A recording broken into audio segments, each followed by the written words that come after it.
Sponsored by LIC Nepal, जीवन रहँदा पनि जीवन पश्चात पनि। गर्वैदेखि बलियो भूगर्भ सिमेन्ट। मेरो देश मेरो जगदम्बा सिमेन्ट। गुणस्तरीय प्लम्बिङको भरपर्दो नाम मार्बल। म पनि आजै नेपाल टेलिकमको एन्टी फाइबर सेवा लिन्छु। नेपाल टेलिकम, राष्ट्रको सञ्चार, राष्ट्रको शान, किसान। लिकेजको नो टेन्सन। Paramount Gems।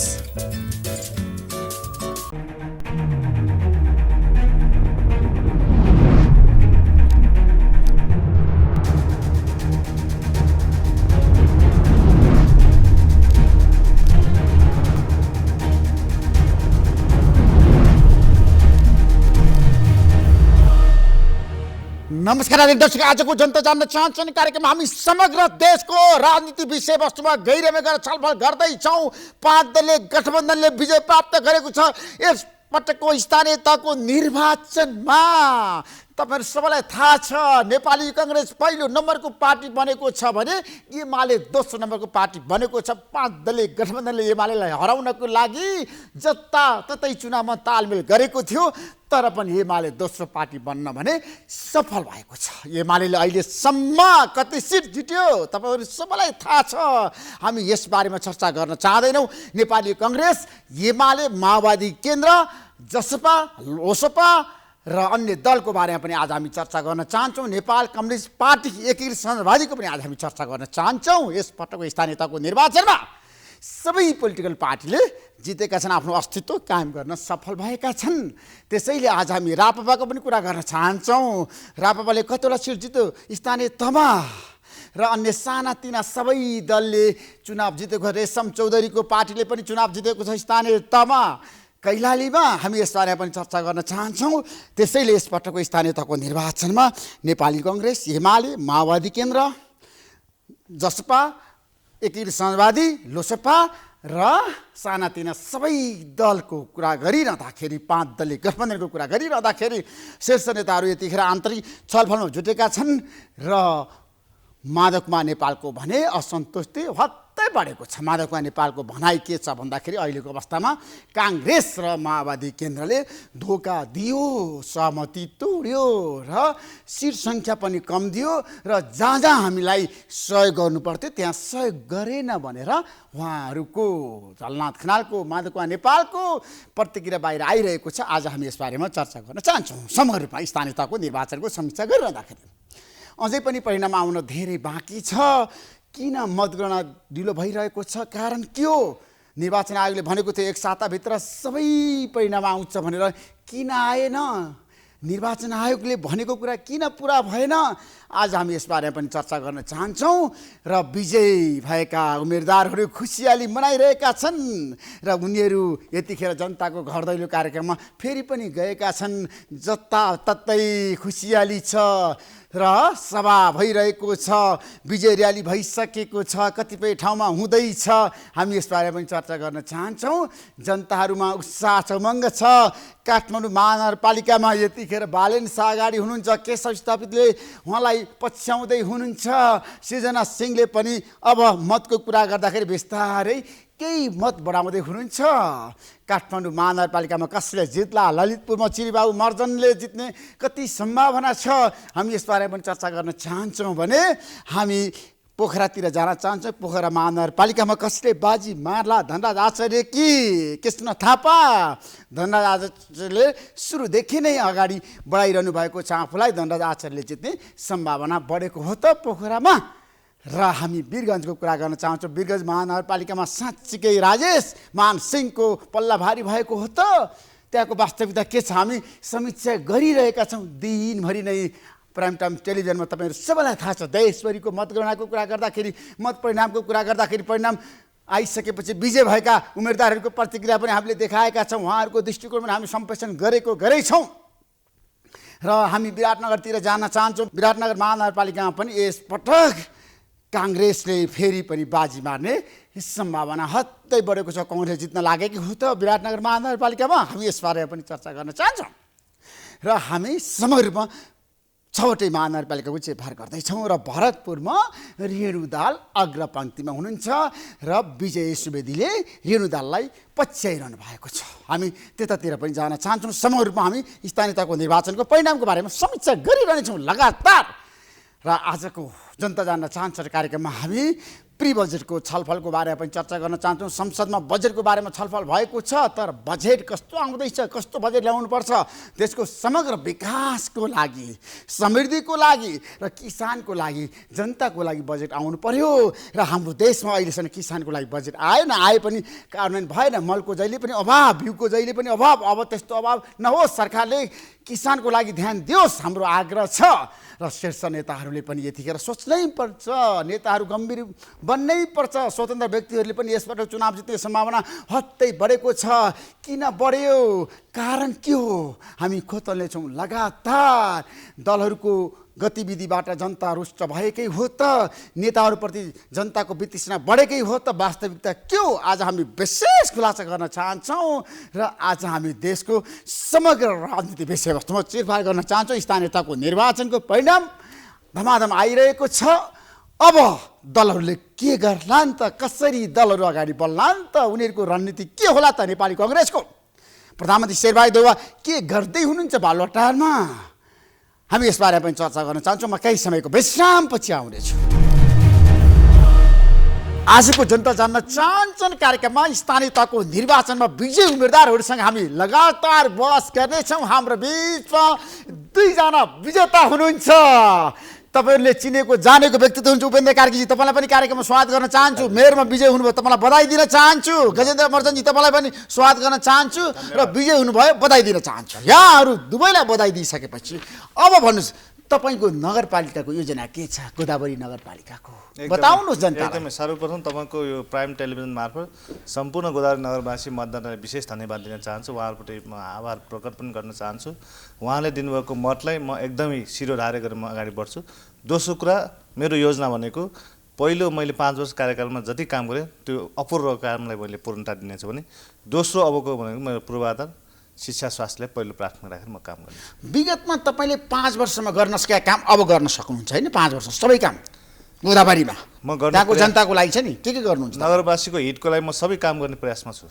नगरवासीको त धेरै समस्या छ नि गोदावरी नगरपालिका, होइन? होइन, यो चाहिँ तपाईँको नयाँ नगरपालिका भएको कारणले केही समस्या छन्, तर त्यो समस्यालाई चुनौतीलाई चाहिँ पार गर्दै हामी अगाडि बढ्ने हो। त्यसमा मलाई लाग्छ त्यो समस्यासँग जुट्दै हामी अगाडि बढ्छौँ। गोदावरी नगरलाई हामी नमुना नगर 10 वर्षभित्र हामी बनाउँछौँ। नमुनाको नगरपालिका बनाउन सक्नुहुन्छ गोदावरीलाई? एकदम। त्यो किसिमको भिजन छ तपाईँसँग? कामहरू एकदम अगाडि बढेको छ। गजेन्द्रजी छ? एकदम छ। ढुक्क भयो हुन्छ जनता? एकदम। म तपाईँको यो मिडिया मार्फत आम नगरवासीलाई ढुक्क हुन चाहन्छु। उपेन्द्र कार्कीजी, अब भन्नुहोस्, तपाईँको नगरपालिकाको समस्या त धेरै छ होइन? अब तपाईँ मेयर हुनुभएको छ, तपाईँले समाधान गर्न सक्नुहुन्छ सबै कुरा जनताको? निश्चित रूपमा के छ भन्दाखेरि जनताको तिनै समस्याहरूलाई पहिचान गरेर बुझेर तिनको समाधान गर्न म सक्छु। नेपाली कङ्ग्रेस र माओवादीको गठबन्धनले एउटा साझा सङ्कल्प पत्र पनि अगाडि ल्याएको छ। त्यसकै म साझा उम्मेदवार पनि हो र मसँग त्यो खालको एउटा प्रष्ट दृष्टिकोण र त्यहाँका समस्याहरूको पहिचान भएको हुनाले तिनको समाधान कसरी गर्ने मसँग एउटा मार्गचित्र प्रष्ट छ। त्यसका आधारमा मार्गचित्र आज बताउनुहोस् न। मूल रूपमा मेरो यो जुन कार्यकाल सुरु हुँदैछ, जनताहरूलाई अघि गञ्जीले भन्नु जस्तो म पनि कागेश्वरी मनोहर नगरपालिकाका आम मतदाता दाजुभाइ तथा दिदीबहिनीहरूलाई तपाईँहरूले जुन खालको एउटा माया ममता र विश्वास म माथि राख्नु भएको छ, त्यसमा खरो उत्रिएर भोलिका दिनमा कागेश्वरी मनोहर नगरपालिकाका नगरवासीहरूले सदैव गर्व गर्ने लायकको एउटा कागेश्वरी मनोहर नगरपालिका बनाउने सङ्कल्पका साथमा उभिएको छु र म यहाँहरूलाई विश्वास दिलाउन चाहन्छु। भोलि म त्यो रूपमा चाहिँ आफूलाई सदैव क्रियाशील राख्नेछु।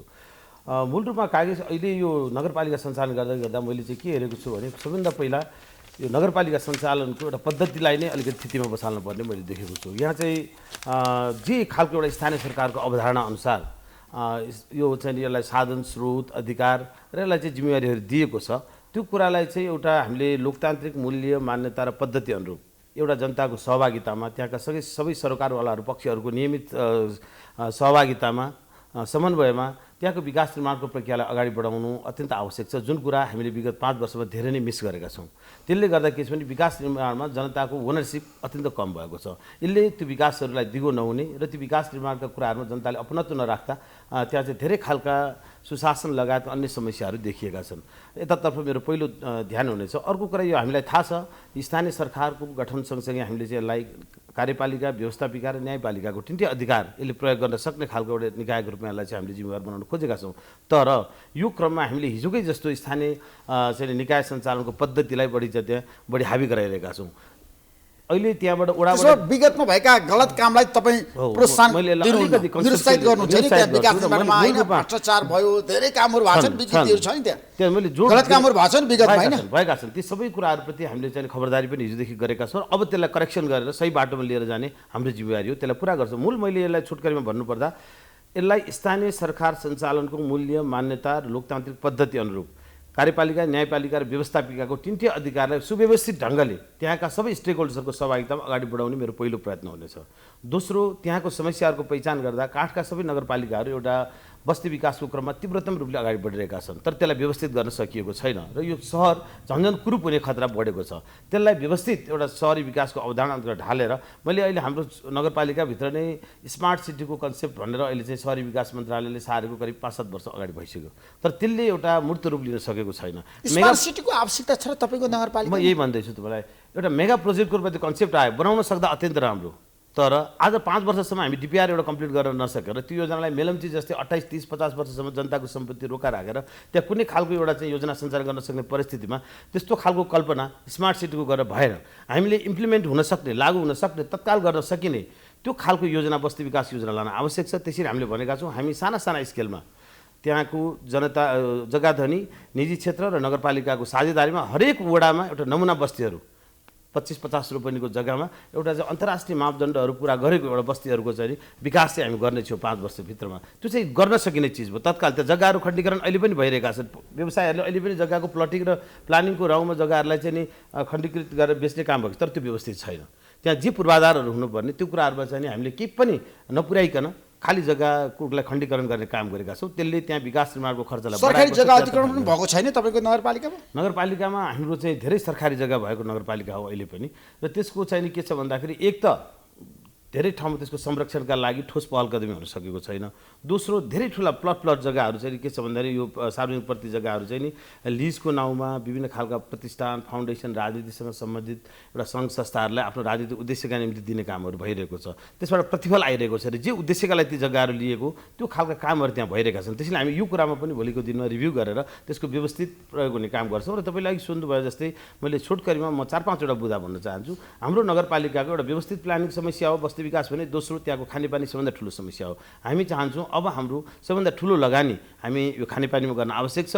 त्यहाँका धेरै घर परिवार अहिले पनि यो शुद्ध खानेपानी पाएका छन्, यतातर्फ हामी ध्यान दिएर लगानीलाई बढाउँछौँ र बृहत नगर स्तरीय खानेपानी योजना सञ्चालन गरेर 5 वर्षभित्र हरेक घरमा शुद्ध खानेपानी पुर्याउने हाम्रो प्रतिबद्धता छ। सबै जनताले पिउन पाउँछ तपाईँ कार्यक्रममा? 5 वर्ष सबै जनताले? हाम्रो पहिलो प्राथमिकता नै यही हुनेछ। हामी बरु 2टा सडक कम बनाउँछौँ तर शुद्ध खानेपानी हरेक घरमा पुर्याउँछौँ। हाम्रो साझा सङ्कल्प हो, हामी यो कुरालाई पुरा गर्छौँ। सडक, ढल, यी चिजहरू सबै कुराहरू गर्नुपर्नेछ।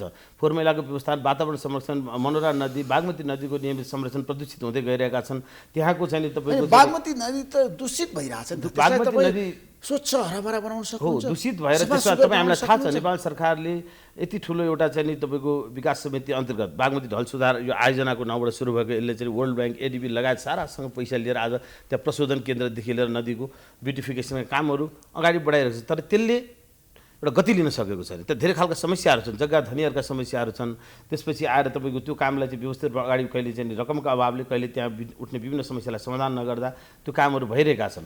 ती कुराहरूलाई पूर्णता दिने र मनोरा नदीमा त्यसको कामै भएको छैन। उद्योगको फोहोर त्यहीँ, ढलबाट आएका फोहोरहरू त्यहीँ, सारा चिजहरू त्यहाँ मिसाइदिँदा अहिले के छ भन्दाखेरि त्यो नदी दिन प्रतिदिन अझ प्रदूषित भइरहेको छ। साली नदीबाट बगेर आउने त्यति पवित्र नदी हो त्यो। त्यसको स्वच्छता कायम गर्ने आज हाम्रो काममा जिम्मेवारी आएको छ।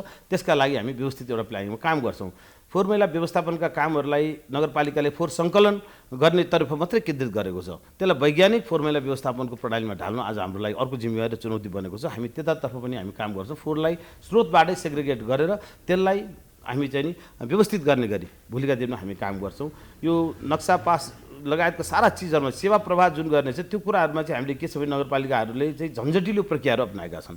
यो कुरामा जनताले धेरै दुःख पाएको छ। एउटा घरको नक्सा पास गर्न जाँदाखेरि जनताले महिनौँ 2 महिना 3 महिना 6 महिनासम्म चाहिँ त्यसमा चाहिँ लिङ्गरिङ गरेर चाहिँ ती कामहरू चाहिँ नभएको गुनासोहरू हामीसँग राखेका छन्। हामी चाहन्छौँ भोलिका दिनमा हामी यसलाई एउटा टेक्नोलोजी बेस्ड बनाएर डिजिटाइज एउटा सिस्टममा ढालेर जनताले छिटोभन्दा छिटो एउटा टाइम बााउन्ड राखेर 15 दिन हो कि 1 महिना मा उसले पेश गरेको घर नक्सा चाहिँ नि उसले सम्पूर्ण रूपमा त्यो नक्साहरू चाहिँ पास गर्ने एउटा स्थिति र पद्धति हामी बसाल्न खोजिरहेका छौँ। प्रशासन सञ्चालनमा अहिले हामीले चाहिँ यो जुन चाहिँ अहिलेको 21औं शताब्दी सुहाउँदो हामीले टेक्नोलोजी बेस्ड प्रशासन सञ्चालन गर्नुपर्ने यस्ता सुविधाहरू छन् आइटीका अहिले। ती कुराहरूको प्रयोग गरेर जनतालाई घरमा बसेर उसले चाहिँ आफ्ना चाहिँ सिफारिसहरू लिन सक्ने र दिन सक्ने खालको एउटा व्यवस्थापन हुनुपर्छ। कर प्रणाली त्यही खालले तिर्न सक्ने व्यवस्थापन हुन सक्नुपर्छ। त्यो कुनै ठुलो कुराहरू छैन। आज ती कुराहरूलाई हामीले लागू गर्न सकिरहेका छौँ र हाम्रो ध्यान टेक्नोलोजी बेस्ड प्रशासन सञ्चालन र टेक्नोलोजी बेस्ड डेभलपमेन्ट विकासलाई एउटा टेक्नोलोजीसँग जोडेर कम खर्चमा छिटो र सरितो र गुणस्तरीय काम गर्नेतर्फ हामी चाहिँ ध्यान दिन चाहन्छौँ। हामीले पहिलोपटक भनेका छौँ हामी एउटा अन्तर्राष्ट्रिय सम्बन्ध विभाग नगरपालिकामा खडा गर्नेछौँ।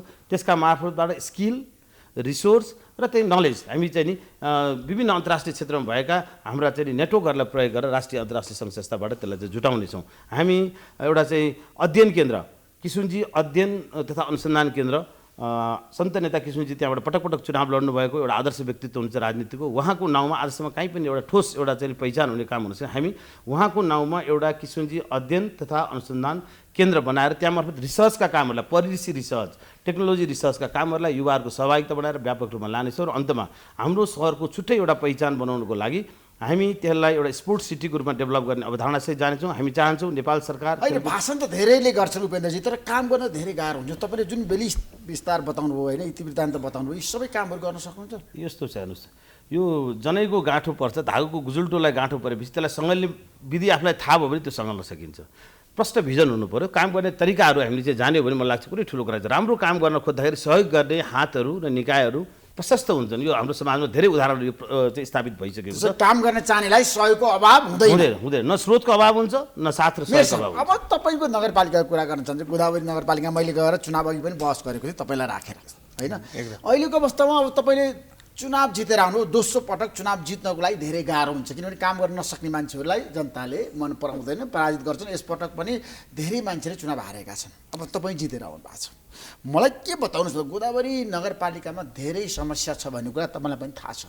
सडकको कुरा गर्दाखेरि, खानेपानीको कुरा गर्दाखेरि, सडक विस्तारको संरचनाको कुरा गर्दाखेरि, स्कुलको कुरा गर्दाखेरि, विद्यालयको कुरा गर्दाखेरि, स्वास्थ्य शिक्षाको कुरा गर्दा सबै रूपमा छ। त्यहाँ धेरै समस्या। ढलको कुरा गर्दाखेरि त्यहाँ ढल त ठुलो समस्या पनि देखिन्छ गोदावरीमा। तपाईँले पहिलो काम छ नि, मेयर त बन्नुभयो, निर्वाचित त हुनुभयो, पहिलो काम कहाँबाट सुरु गर्नुहुन्छ भन्नु सक्नु? तपाईँको पहिलो काम? तपाईँले जति कुरा राख्नुभएको छ त्यसमा मैले सबै काम यो चाहिँ 5 वर्ष अवधिमा धेरै काम सुरुवात गरेको छु। शिक्षा, स्वास्थ्य, पूर्वाधार लगायत सम्पदा विभिन्न क्षेत्रमा। तर मेरो चाहिँ कार्यकालमा मैले गर्न नसकेको एउटा मात्रै काम थियो, त्यो सडक विस्तारको काम हो। सडक विस्तार तपाईँले गर्न सक्नु भएन, त्यो मेरो अन्तर्गत परेन, जसको कारणले त्यो सम्पूर्ण त्यसको चाहिँ दोष मैले चाहिँ त्यो चाहिँ दोष जनताले मलाई थोपिरहेको अवस्था छ। त्यो नितान्त सङ्घीय सरकार अन्तर्गत थियो। हामी जानुभन्दा अगाडि त्यो तपाईँको चाहिँ यो 22 मिटरको टेन्डर भइसकेको अवस्था थियो, बिना मुआवजा बिना क्षतिपूर्ति। हाम्रो एउटै मात्रै माग के छ, अहिले पनि त्यो बनाउन सक्छ। मेरो चाहिँ सबैभन्दा पहिलो चाहिँ मलाई चाहिँ चिन्ता र चासोको विषय यही छ, यो बाटो बनाउनै पर्नेछ, यसको विस्तार गर्न आवश्यक छ, जसको कारणले त्यहाँ ठुलो समस्या छ। त्यसकारण पहिलो कुरा चाहिँ मेरो फोकस अथवा मेरो केन्द्रबिन्दु त्यसमा हुनेछ भने, दोस्रो कुरा चाहिँ यो स्वास्थ्य र शिक्षालाई नै हामीले चाहिँ जबसम्म चाहिँ यो स्वास्थ्य र शिक्षालाई तपाईँले निःशुल्क स्वास्थ्य दिन्छु भन्नुभएको छ है नगरवासी? एकदम। मैले 70 वर्षको ज्येष्ठ नागरिकलाई मैले बज्रवाली चापागाउँ हस्पिटलमा निःशुल्क रूपमा चाहिँ त्यहाँ औषधि उपचार गरिरहेको छु। र अबको कार्यकालमा मैले योभन्दा पनि कमसेकम आउने बिरामीलाई सबैतिरबाट हामीले चाहिँ सकभर अब सबै कतिसम्म हामीले गर्न सकिन्छ त्यो निःशुल्कतिर जाने हाम्रो ध्यान केन्द्रित हुन्छ। सबै बिरामीले निःशुल्क उपचार गर्न पाउनु पर्यो क्या, नगरवासी खुसी हुनु पर्यो। यो तपाईँको सङ्कल्प एकदम त्यो मेरो सङ्कल्प नै हो। त्यो जनताको आधारभूत आवश्यकता व्यवहारमा तपाईँले उतार्नुपर्छ। एकदम। मैले शिक्षामा हिजो जे गरेँ, स्वास्थ्यमा जे गरेँ, त्यसलाई अब म अझ अगाडि बढाउने छु। त्यसो सडक विस्तारमा अब तपाईँ केन्द्रीय सरकारसँग डिल गर्नुहुन्छ? एकदम। सङ्घीय सरकारसँग यो विषयमा नितान्त रेगुलर एकदम बजेटको विषयमा मैले पहल गरिरहेको छु। मलाई आशा छ यसपालिको बजेटमा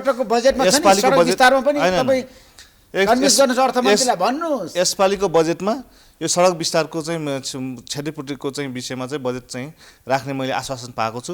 मलाई लाग्छ पक्कै पनि यसपालिको चाहिँ राष्ट्रिय बजेटमा यो पाउँछ र सडक विस्तारको काम नै हामी अगाडि बढाउँछौँ। जबसम्म त्यो सडक विस्तार अगाडि बढाउन सक्दैन तबसम्म विकास निर्माण काम चाहिँ हामीले चाहिँ त्यो गरेको देखिँदैन। अबको हाम्रो बस भनेको विकास हो क्या, एकदम सबैले अब विकास गर्नु पर्यो। किन जनताको प्रतिनिधिको काम भनेको 5 वर्ष भनेको अब विकास गर्ने। तपाईँहरूले स्थानीय तहमा तपाईँहरू विजय भएर आइसकेपछि चाहिँ विगतमा तपाईँहरूका कमी कमजोरीले गर्दाखेरि धेरै प्रश्नहरू उठान भएका छन्।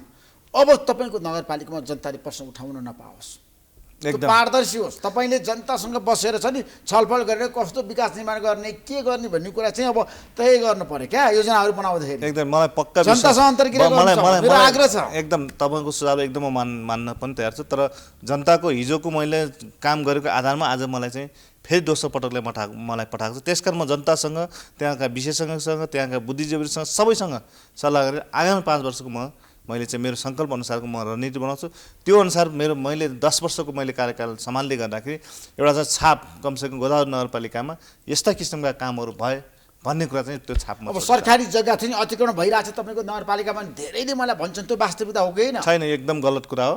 गलत कुरा हो एकदम। हामीले चाहिँ यो चाहिँ तपाईँको चाहिँ सार्वजनिक जग्गा संरक्षणको एउटा चाहिँ समिति बनाएको छौँ, जहाँ सार्वजनिक जग्गाको चाहिँ समस्या आउँछ त्यहाँ चाहिँ बााउन्ड्री लगाउनेदेखि लिएर सबै काम हामीले चाहिँ बजेट मार्फत हामी गरिरहेका छौँ। त्यस कारण कुनै पनि ठाउँमा सार्वजनिक जग्गा मिचेको छ भने अहिले हाम्रो जानकारीमा त्यस्तो आएको छैन। मिचेको ठाउँमा चाहिँ हामीले तत्काल त्यसमा हामीले बााउन्ड्री लगाउनेदेखि सबै काम हामीले गर्छौँ। तर क्वालिटीको एजुकेसन चाहिँ कहिले पाउँछन् तपाईँको नगरपालिकाका? एकदम राम्रो क्वेसन सोध्नु, एकदम राम्रो क्वेसन सोध्नुभयो। मैले क्वालिटी एजुकेसनको लागि मैले हाम्रो चाहिँ यो चाहिँ सामुदायिक कलेजको 4वटा जुन कलेज छ, Janabhawana college, Phulchoki college, Kidney college र तपाईँको चाहिँ बजरबारी कलेजमा अनुदान मार्फत त्यहाँ व्यवस्थापन भएपछि अहिले 4वटै कलेजमा तपाईँको चाहिँ सर्वसाधारण मतलब विद्यार्थी भर्ना गर्न गाह्रो अवस्था छ। नितान्त हिजो निजी विद्यालय निजी कलेजमा जो जान्थ्यो आज सामुदायिक कलेजमा त्यो 4वटा कलेजमा अहिले चाहिँ सार्वजनिक विद्यालयमा अब भर्ना गर्ने गाह्रो छ। तपाईँको नगरपालिकामा 4वटा कलेजमा जटिल छ। तपाईँले बुझ्नु होला त्यहाँ आएर त्यो सामुदायिक 4वटा कलेजमा अहिले भर्ना गर्न गाह्रो छ। त्यहाँ अत्यन्त राम्रो पढाइ हुन्छ, एकदम डिसिप्लिनका साथ सबै चाहिँ टिचरहरूले पनि राम्रो चाहिँ व्यवहार गर्नुहुन्छ, जसको कारण त्यहाँ समस्या। अब म +2 सहितको नयाँ चाहिँ शैक्षिक क्यालेन्डर सहितको म चाहिँ फेरि यहाँ चाहिँ यो सामुदायिक विद्यालयको शैक्षिक गुणस्तर बढाउने काममा म अगाडि बढ्छु। मैले काकीजी तपाईँले सबै कुरा बताउनु भयो होइन, धेरै समस्या छ तपाईँको नगरपालिकामा। तपाईँ पहिलोपटक निर्वाचित मेयर हो। अब मलाई बताउनुहोस्, पहिलोपटक मेयर बन्न पाउनु भएको छ, जनताले तपाईँलाई मन पराएको छ, तपाईँलाई जनताले निर्वाचित गरेको छ। अब तपाईँले कसम खानुपर्छ जनताको लागि, म भ्रष्टाचार गर्दिनँ भनेर भन्न सक्नुहुन्छ? यो त अत्यन्त भन्न सक्ने होइन, यो नै प्रतिबद्धताका सहित म आज जनताबाट निर्वाचित भएर आएको छु र मेरो यो सुशासनयुक्त शासन चाहिँ नि मेरो पहिलो प्राथमिकता हो।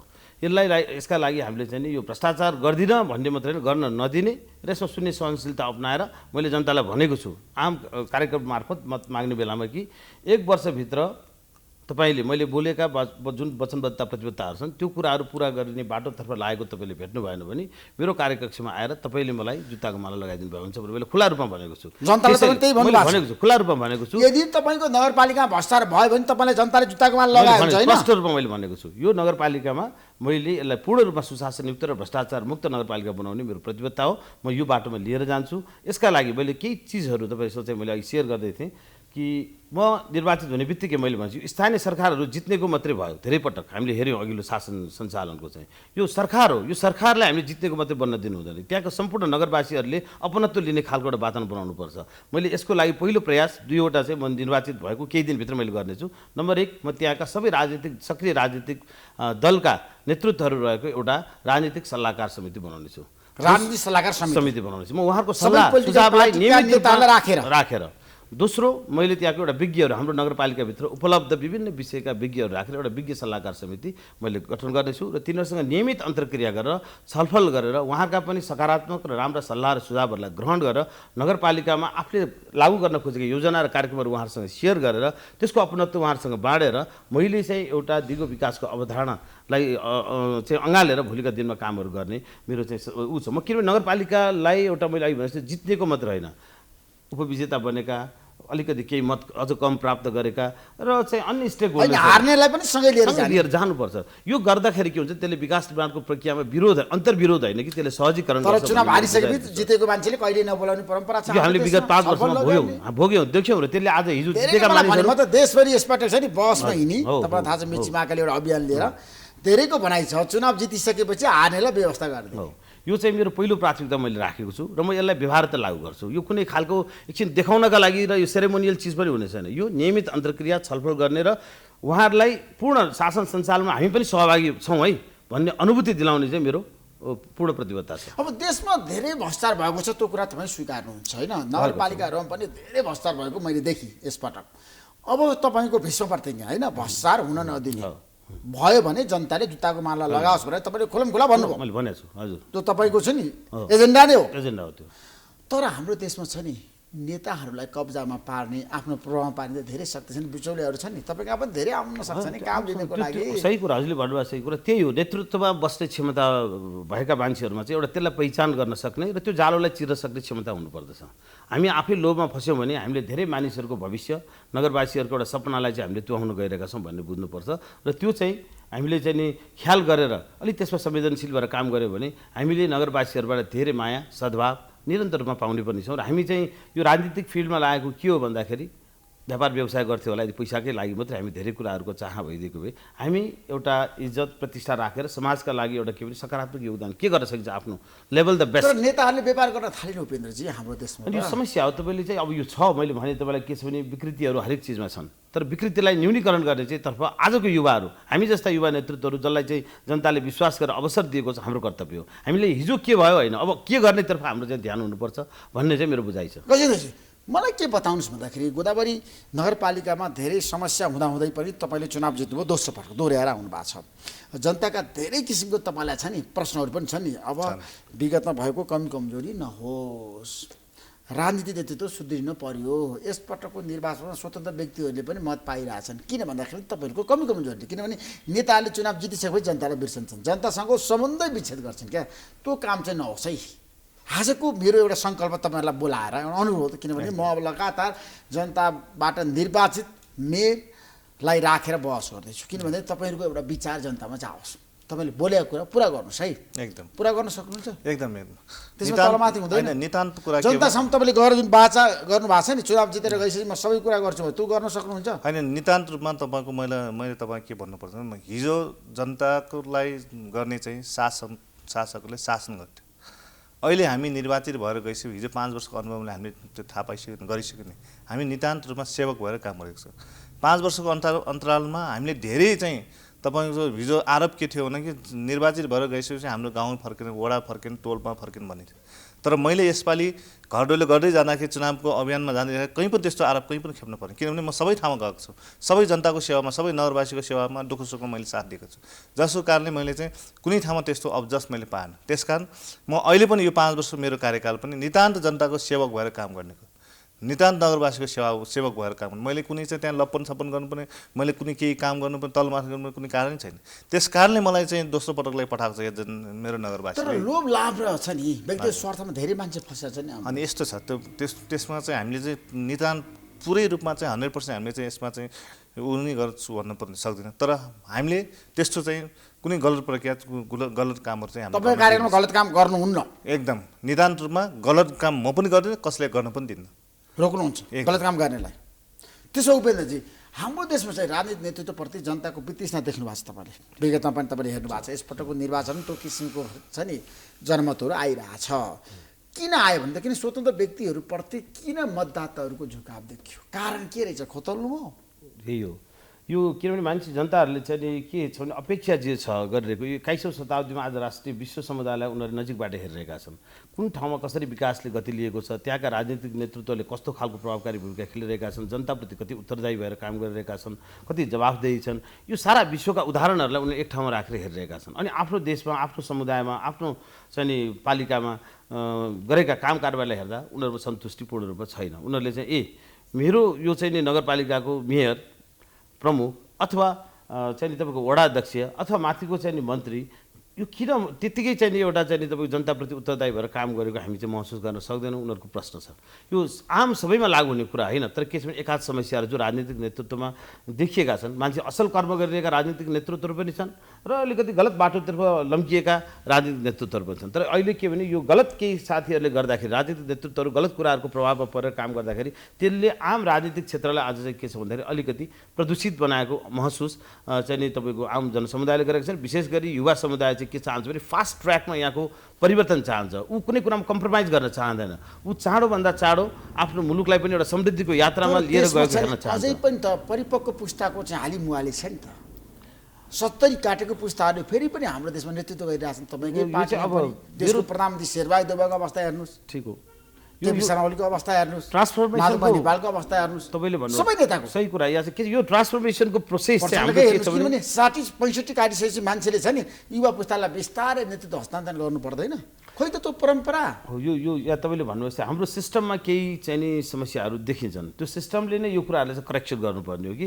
मानिसहरूलाई कुन एज बारसम्म, कुन समयसम्म, कति अवधिसम्म, कुन खालको नेतृत्वमा त्यसलाई चाहिँ अवसर दिइराख्ने हो। सांसद एउटा हार्छ, त्यसले 5 पटक अवसर पाउँछ। एउटा व्यक्ति चाहिँ तपाईँको मन्त्री चाहिँ 25-30 वर्ष सांसद चाहिँ एउटै व्यक्ति लगातार हुन सक्ने खालको जुन व्यवस्था अहिले मुलुकमा विद्यमान छ, हाम्रो देशमा शेरबहादुर 2048 सालदेखि अहिलेसम्म चाहिँ चुनाव जितेर आउनुभयो, 5 पटक प्रधानमन्त्री बन्नुभयो। मैले त्यही भने जसले आफूलाई प्रुभ गर्दै जान्छ त्यो लिडरसिपले लामो समय सेवा गर्ने कुराहरू आफ्नो ठाउँमा सम्भव होला। तर जो मान्छे एउटा संसद मात्रै भएर त्यहाँ पनि एउटा पर्फर्मेन्स दिन नसकेको हुन्छ तर अवसर पटक पटक पाउँछ, त्यो पनि हामीले देखिरहेछौँ नि त। त्यो कुरा चाहिँ काहीँ न काहीँ करेक्सन हुनुपर्छ, त्यो सिस्टमले करेक्सन हुनुपर्छ। त्यसले गर्दा यो ट्रान्सफर्मेसनको प्रोसेस लिडरसिपलाई ट्रान्सफर्म गर्ने र युथहरूले चाहिँ चाँडोभन्दा चाँडो अवसर पाउने, नयाँ नयाँ व्यक्तिहरूले अवसर पाउने चाहिँ कुराहरूलाई चाहिँ काहीँ न काहीँ हामी सिस्टममा चाहिँ त्यो खालको व्यवस्था अब चाहिँ अङ्गीकार गर्नैपर्छ। त्यो ढिला भइसकेको छ। र अर्को कुरा के हो, यो पर्फर्मेन्स बेसमा पनि जानुपर्छ। युवाहरूले अवसरै पाएका छन् त्यो पनि होइन। हाम्रै पार्टीबाट गगन थापाले स्वास्थ्य मन्त्री भएर काम गर्ने अवसर पाउनुभयो, योगेश भट्टराईले अर्को पार्टीबाट तपाईँको चाहिँ पर्यटन मन्त्री भएर काम गर्ने अवसर पाउनुभयो, रामकुमारी झाँक्री अहिले शहरी विकास मन्त्री हुन्छ। युथ आर देयर, लिडरसिपहरू आइरहेका छन्, अवसर स्थापित हुनु पर्यो नि त, मन्त्री भएर मात्रै भएन। स्थापित केले गर्छ? कर्मले गर्छ। स्थापित उहाँहरूले चाहिँ धेरै पर्फर्मेन्सले गर्छ। स्थापित मलाई लाग्छ गरेका कामहरूको मूल्याङ्कन त भइरहेको छ। अब मैले कसको के गरेछ आम जनताले मूल्याङ्कन गरिराख्नु भएको छ। तर युवा पुस्ता चाहिन्छ अब देशमा हो अब मर्जनजी होइन, युवा पुस्ताको उसले सबै ठाउँमा अहिले भइरहेको छ। मलाई लाग्छ अहिले तपाईँको नेपाली काङ्ग्रेसको अधिकांश तपाईँको चाहिँ हरेक अहिले स्थानीय निर्वाचनमा युवाहरूले धेरै ठाउँ सबै ठाउँमा पाएको छ र युवा शक्ति अहिले अगाडि आएको छ। मलाई लाग्छ तपाईँले भनेअनुसार अहिले जुन चाहिँ यो 70 कटेको जुन चाहिँ नेताहरूको कुरा छ, अब यो एक चाहिँ जुन लेयर छन् उहाँहरू चाहिँ रहन्जेलसम्म उहाँहरूले नेतृत्व गर्नुहुन्छ सबै पार्टीमा। त्यसपछिको अब चाहिँ दोस्रो पुस्ता पनि युवाकै हो सबै ठाउँमा सबै क्षेत्रमा। 70 काटेका पुस्ता त विस्थापित हुनुपर्ने बेला भएन र भने होइन, उहाँहरू सम्मानित हुनुहुन्छ अहिले। उहाँहरूसँग हामीले गाइडलाइन लिएर हामी काम गर्ने। त्यसकारण अबको दोस्रो पुस्ता भनेको सबै युवा पुस्ताको तर्फमा आएको सबै पार्टीमा छ। अहिलेको स्थानीय निर्वाचनको तपाईँको उम्मेदवार दिँदै गर्दाखेरि सबै ठाउँमा उम्मेदवार अहिले जति पनि जितेर आएको छ सबै युवा साथीहरू आइरहनु सबै पार्टीबाट। मर्जनजी यसपटक काठमाडौँ महानगरपालिका कसले चुनाव जित्दा, बालन शाहले कि सिर्जना सिंहले के सब स्थापितले मलाई बताउनुहोस्, यसको आधार दिनुहोस्। अब तपाईँ पनि मेयरको नाताले छ नि समीक्षा गर्नुहोस् क्या। एकदम अब नितान्त रूपमा अब परिणाम नै त बालन शाह नै अगाडि देखिरहेको छ। अब यो कसरी अगाडि आयो हामी पनि अचम्म छु। मलाई लाग्छ सारा देशवासी अचम्म छ जस्तो लाग्छ। पार्टीका चाहिँ उम्मेदवार हुँदाहुँदै तपाईँको त्यो पनि अब काङ्ग्रेसको एमालेको चाहिँ टप चाहिँ लिडरहरू अहिले उठिरहनु भएको छ मेयरमा। तर त्यसका बावजुद बालन शाहले चाहिँ जुन चाहिँ अग्रता अहिले काम गरिरहेको हामीले देखिरहेको छौँ। अब मलाई लाग्छ अलिकति चाहिँ यो नेतृत्वको चाहिँ मतलब चाहिँ सबै ठाउँमा चाहिँ जुन चाहिँ असन्तुष्टि हो नेतृत्वप्रति जनताको असन्तुष्टिको कारणले यो चाहिँ अलिकति चाहिँ यो देखिएको छ जस्तो लाग्छ मलाई। अन्तिम आवरमा सम्म चाहिँ अब यो कति तर कङ्ग्रेसकै मान्छेले मतदान गरेर एमालेकै मान्छेले मतदान गरेर कार्यकर्ताले बालन शाहलाई बाहिर आइरहेछ सूचनाहरू। नितान्तमा सही कार्यकर्ता त्यस्तो मत हाल्न नपर्ने हो। हाले यसबाट नयाँ अनुहार चाहे नि त काठमाडौँवासीले। त्यही त अब यो सिस्टमको असन्तुष्टिको कारणले अथवा नेताहरूको असन्तुष्टिको कारणले त्यो यो चाहिँ अगाडि आएको हामी देखेका छौँ। तर भोलिको दिनमा अब यो सिस्टममा रहेर उसले चलाउन सक्छ कि सक्दैन तपाईँलाई के लाग्छ? स्वतन्त्र उम्मेदवारले चुनाव जितिसकेपछि चलाउन कतिको समस्या हुन्छ? तपाईँ त 5 वर्ष मेयर चलाएको मान्छे। होइन, मलाई लाग्छ तपाईँको चाहिँ कुनै पनि ठाउँमा आफ्नो बहुमत साइड चाहिँ काम जान सक्यो, निर्वाचित भएर जान सक्यो उसले काम गर्न सक्छ, अथवा अल्पमतमा केही त्यहाँ चाहिँ मिलाउन सक्यो उसले काम गर्न सक्छ। तर नितान्तमा एकजना स्वतन्त्र व्यक्तिले काठमाडौँ महानगरको मेयर भएर चाहिँ चलाउन गाह्रो छ। त्यहाँ दलको पकड चाहिन्छ। होइन दलीय व्यवस्थामा दलको चाहिँ प्रतिनिधिलाई बायस गरेर त स्वतन्त्र कहाँ छ? स्वतन्त्र व्यक्तिले चुनाव जितेर धेरै ठाउँमा विजय प्राप्त गरेर चाहिँ काम गरेको पनि उदाहरण छ नि त अरू देशमा पनि छ। धेरै ठाउँमा तपाईँको स्थानीय तहमा त पार्टीको उम्मेदवार भन्दा पनि स्वतन्त्र व्यक्तिले चुनाव निर्वाचित हुनु अलग कुरा हो, तर त्यहाँ सिस्टममा छिरिसकेपछि काम गर्न धेरै गाह्रो छ। किनभने त्यो हामीले हिजो अनुभव गरिसकेका छौँ नि त। हिजो तपाईँको धेरै ठाउँमा स्वतन्त्र उम्मेदवारहरू मेयर भएका छन्, उपमेयर भएका छन्, तर 5 वर्षको अवधिमा कति काम भयो, त्यहाँ कति कामको मूल्याङ्कन भयो भन्ने कुरा त्यो हेर्न जरुरी छ। कुनै धेरै ठाउँमा तपाईँको चाहिँ यो नगर परिषद नभइकन त्यहाँ सिद्धेको अवस्था छ, बजेट चलाउन नसकेको अवस्था छ। त्यो कुरा चाहिँ अब हामीले यो कुरा हामी बिर्सिन्छौँ। त्यसकारण यो आज जिताउनु ठुलो कुरा होइन। भोलि काठमाडौँ होइन बालन शाहको उदय कसरी भयो त्यसको पछाडि छ नि मैले भने अलिकति तपाईँको नेताहरूको असन्तुष्टि अथवा सिस्टमको असन्तुष्टिको कारणले पनि यो चाहिँ ब्याकअप भएर आएको चाहिँ हामीले ब्याकअप कसले गरेको छ ठ्याक्कै बताउन सक्नु त? काठमाडौँ महानगरका जनताले गरिरहेछ नि त। अब देखेको त हामी त्यही हो। तपाईँको आशय के हो? अब यस्तो कुरा चाहिँ अब दलीय व्यवस्थामा चाहिँ स्वतन्त्र व्यक्ति काठमाडौँ महानगरमा जस्तो अब हुन त उहाँ पनि युवा नै हो होइन। युवाको हिसाबले मैले पनि युवाको एउटा चाहिँ नेतृत्व गरेको हिसाबले उहाँलाई मेरो चाहिँ व्यक्तिगत रूपमा केही आक्षेप छैन। तर महानगर जस्तो ठाउँमा चाहिँ दलीय व्यवस्थाको चाहिँ मतलब जनप्रतिनिधि नहुँदाखेरि भोलि महानगर अगाडि बढ्न सक्दैन। उपेन्द्रजी जस्तो काठमाडौँ महानगरपालिकामा यसपटक सिर्जना सिंहले कम मत ल्याउनु भयो, बालन शाहले धेरै मत ल्याउनु भयो, किन भन्नुहोस् त? कारण के रहेछ खोज्नु भयो? तपाईँहरू त अब सबैसँग चाहिँ एकदम राम्रो सम्बन्ध राखेर जानुपर्छ। काठमाडौँ महानगरपालिकासँग पनि, ललितपुर महानगरपालिकासँग पनि, सबैसँग चाहिँ मेयरहरूको त एउटा अन्तर्क्रिया हुन्छ होइन, छलफल पनि हुन्छ। अब काठमाडौँको कुरा गर्ने हो भने त अब तपाईँहरूको त एकदम विशेष सम्बन्ध हुनु पऱ्यो महानगरपालिकासँग। तपाईँलाई के लाग्छ यसपटक? एउटा कस्तो छ राजनीतिमा नयाँ नयाँ प्रयोग चाहिँ नि भइरहेका छन्।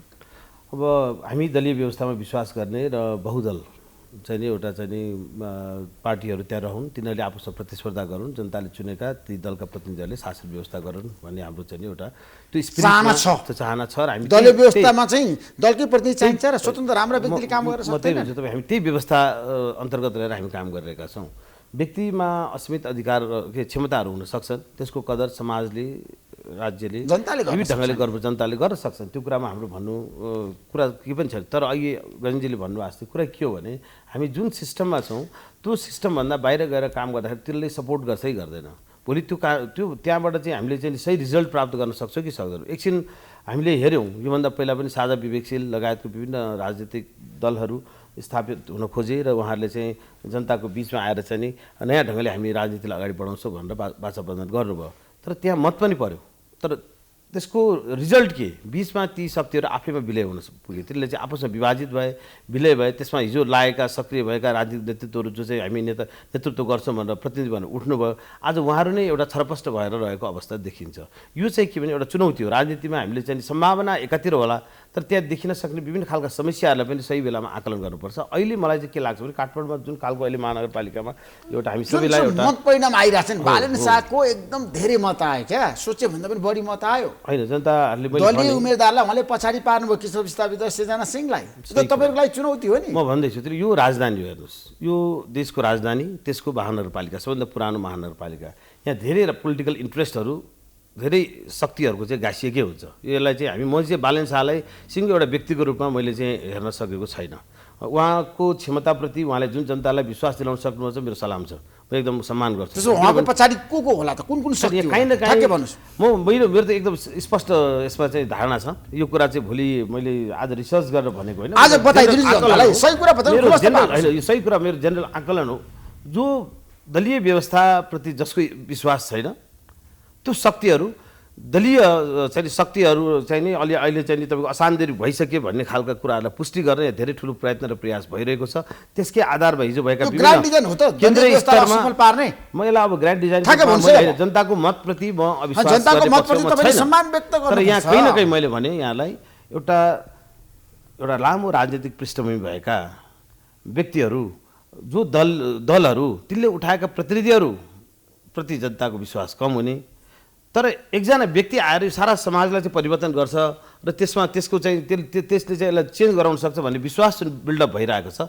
यसका धेरै फरक कारणहरू हुन सक्छन् र म त्यसमध्ये एउटा कारण चाहिँ यसमा दलीय व्यवस्था असान्दर्भिक छ भनेर पुष्टि गर्न चाहने शक्तिहरू र तपाईँको चाहिँ नि हाम्रो अहिले भइरहेका राजनीतिक नेतृत्वहरू अब असाधारण भइसके भन्ने कुरालाई पुष्टि गरेर नयाँ खालको राजनीतिक कोर्स डेभलप गर्न चाहने शक्तिहरू पनि यसको पछाडि चाहिँ कहीँ न कहीँ हुनुपर्छ भन्ने मेरो आकलन हो। यो मेरो आकलन हो।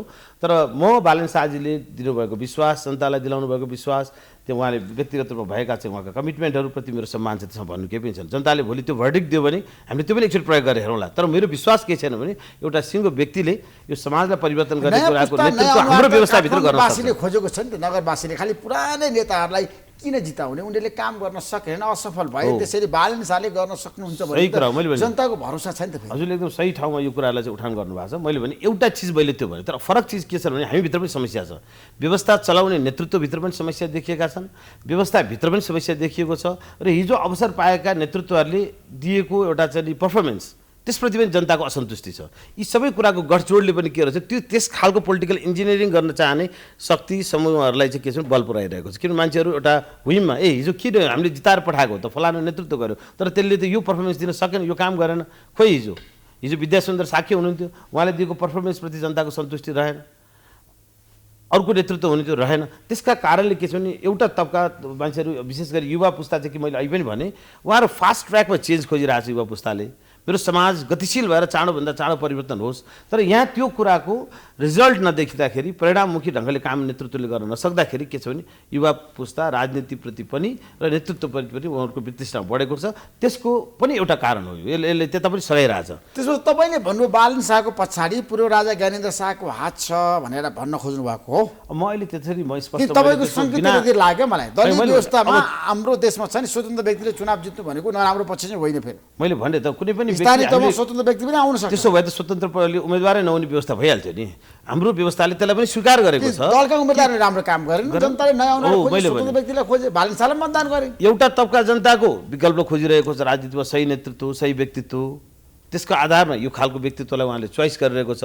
अर्को चाहिँ व्यवस्थाप्रति पनि अलिकति प्रहार गर्न सक्ने शक्तिहरू पनि त्यही खालको एउटा मौका खोजिरहेका छन्, जसले गर्दा यो सबैको चाहिँ एउटा गठजोडमा मलाई लाग्छ कहीँ न कहीँ आएको होला। बालेन शाह त्यसैभित्र हुनु चाहिँ हुनुहुन्न, मसँग त्यसको कुनै तथ्य र तथ्याङ्क छैन, म त्यतातिर भन्न सक्दिनँ। तर यस किसिमको चाहिँ नि वातावरण बन्ने कुरामा कहीँ न कहीँ सहज रूपमा एउटा व्यक्तिको प्रयासले मात्रै आइपुग्यो होला भन्ने कुरा। दलीय व्यवस्थामा दलका नेताहरूले काम गर्न सकेन भने जनताले विकल्प खोज्छ त्यो कुरा। त्यो त सबैलाई थाहा छ, त्यो जगजाहेर छ। त्यो सही कुरा हो। किन विगतमा तपाईँलाई अवसर मिलाएको थियो नि त। काङ्ग्रेसले 5 वर्ष शासन गर्यो, केही काम गर्न सकेन, देशमा विकास गर्न सकेन, भ्रष्टाचार गर्यो, जनताले दण्डित गर्यो। अब फेरि पनि तपाईँलाई चाहिँ अहिले पुरस्कृत गरेका छन्, चुनावमा जिताएका छन्, देशभरि कङ्ग्रेस पहिलो पार्टी भएको छ। भोलि काम गर्न सक्नु भएन तपाईँहरू पनि सही कुरा हो। खन्तबिजोको अवस्थामा भोलि बालेन शाहले त्यो खालको पर्फर्मेन्स पनि दिन सक्नु होला। भोलि उहाँले हामी अहिले त्यो कुराको अहिले चाहिँ हामी अहिले नै आकलन गर्ने बारेमा कसैको क्षमतामाथि हामीसँग प्रश्न उठाउने कुराहरू पनि होइन। हामी सम्मान गरौँ जनताले दिएको मतको, उहाँले जित दिनुभएको छ, भोलि त्यो आधारमा पर्फर्मेन्सहरू आओस्, त्यो आफ्नो ठाउँमा छ। तर हामीले व्यवस्थाभित्र पनि करेक्सन गर्नुपर्ने चिजहरू छन्। राजनीतिक नेतृत्वले चरित्र आफै सुध्रिनु पर्यो क्या पहिला। हामी नेतृत्वले भोलि आज मलाई जनताले सुधार्नु पर्यो। यस, मलाई आज जनताले अवसर दिएको छ एकपटक। म काङ्ग्रेसको पार्टी र माओवादीको विश्वासमा अगाडि बढेको छु, या नेतृत्व लिने अवसर मलाई चाहिँ दिनुभएको छ। तर मैले यो 5 वर्षको अवधिमा त्यो ढङ्गले मैले काम गर्न सकिनँ, जनताको विश्वासमा खरो उत्रिन सकिनँ भने त स्वाभाविक रूपमा मेरो विकल्प र मेरो पार्टीको समेत विकल्पको बारेमा त्यहाँ चाहिँ प्रश्न उठ्छ। मान्छेले खोजी गर्छ। किनभने काङ्ग्रेसले उठाएको व्यक्तिले दिन सकेन पर्फर्मेन्स। त्यसैले यो जिम्मेवारी आज हामीहरूको काम चाहेका छन्, परिणाम हेर्न चाहेका छन्। अब जनता धेरै सचेत भइसकेका छन्। अब तपाईँले जनता ढाट्न सक्नुहुन्न। जनताले धेरै ठुलो सपना र आकाङ्क्षा पनि तत्कालको लागि राखेको छैन कि उनीहरू प्रशासनले दिने सेवा र सुविधा छिटो र छरितो होस्, काम होस्, झन्झट एउटा फाइल नपरोस्, लाइसेन्स लिएर जानु पर्यो, नागरिकता बनाउनु पर्यो, पासपोर्ट बनाउनु पर्यो, विवाह दर्ता गराउनु पर्यो, मृत्यु दर्ता गराउनु पर्यो, 10 दिन कुर्नुपर्छ क्या।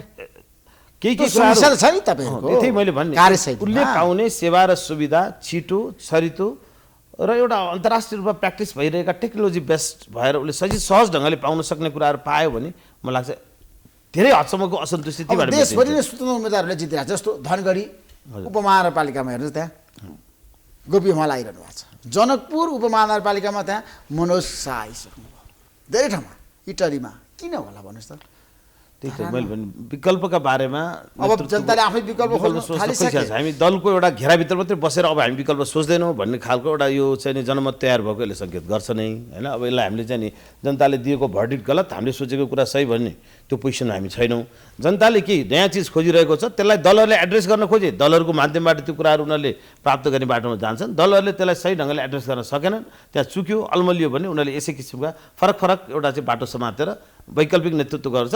मान्छेलाई फेरि यो हाम्रो छिमेकी राष्ट्र भारतमा चाहिँ नि जुन आम आदमी पार्टीको जन्म जसरी भयो त्यहाँ चाहिँ नि त्यो कुरालाई हेरेर पनि मान्छे के खोजिरहेछन् भने त्यहाँको मुख्यमन्त्री केजरीवालले जे खालको एउटा चाहिँ एउटा राजनीतिक नयाँ कोर्स त्यहाँ सिर्जना गरिदिनु भएको छ त्यसपछि हेर्ने दृष्टिकोण छ। त्यसले त्यसका आधारमा पनि के छ भन्दाखेरि यहाँ पनि भोलि मान्छे बरु यसरी पो चेन्ज हुन्छ कि भन्ने खालको एउटा सोचका आधारमा पनि कामहरू भइरहेका छन् जस्तो मलाई लाग्छ। त्यसो भए अब स्वतन्त्र व्यक्तिले चुनाव दिँदा तपाईँको आपत्ति छैन नि होइन?